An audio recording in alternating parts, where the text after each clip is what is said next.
নমস্কার,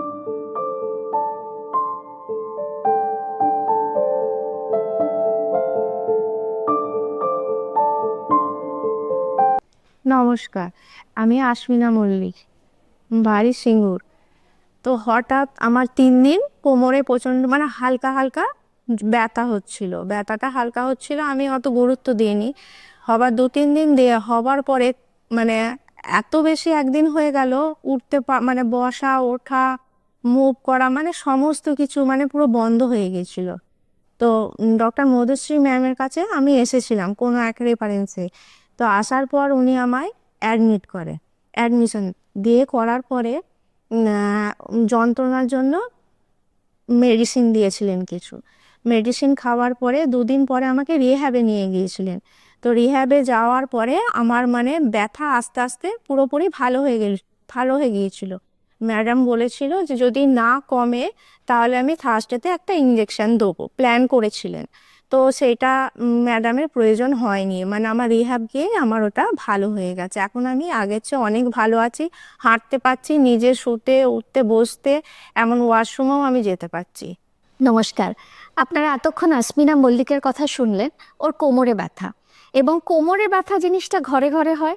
আমরা এটাকে নর্মালাইজ করি যে একটা বয়সের পর কোমরে ব্যথা তো হবেই, কিংবা এতটাই কোমরে ব্যথা হবে যে তখন সার্জারি ছাড়া গতি নেই। ওরও কোর্সটা ওরকমই, প্রথম দিকে ইগনোর করলো এবং তারপরে এতটা সিভিয়ার হয়ে গেল যে ও হাসপাতালে এসে ভর্তি হলো।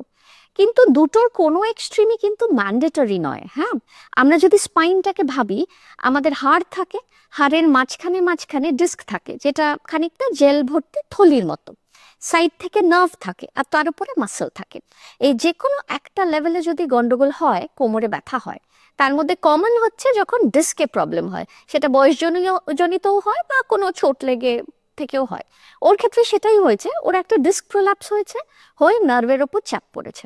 তো আমরা কি করি? প্রথমত টাইমলি ইন্টারভেনশন, ওকে অ্যাডমিট করা, ওকে রেস্ট দেওয়া, ইনিশিয়ালি মেডিকেশন দেওয়া, তারপরে ওকে আমরা ধীরে ধীরে একটা এক্সারসাইজ রেজিমের মধ্যে দিই এবং মোডালিটিস ইউজ করি। মোডালিটিস মানে অনেক ধরনের মেশিন হয় যেগুলো দিয়ে আমরা পেন ম্যানেজমেন্ট করতে পারি, সে টেন্স হোক, আইএফটি হোক, ইএমজি বায়োফিডব্যাক হোক, এক্সেট্রা।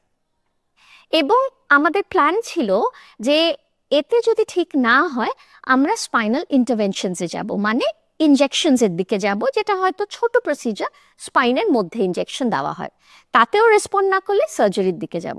কিন্তু ওর ক্ষেত্রে লাকিলি মেডিসিন, এক্সারসাইজ এবং থেরাপি দিয়ে ও ভালো ইমপ্রুভ করে, তাই আমরা কোনো ইন্টারভেনশনে যাচ্ছি না।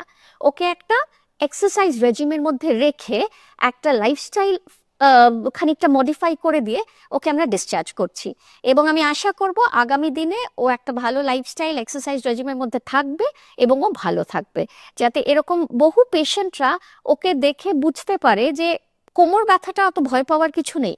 কোমর ব্যথাটাকে স্টেপ বাই স্টেপ যদি হ্যান্ডেল করা যায়, it is very much manageable.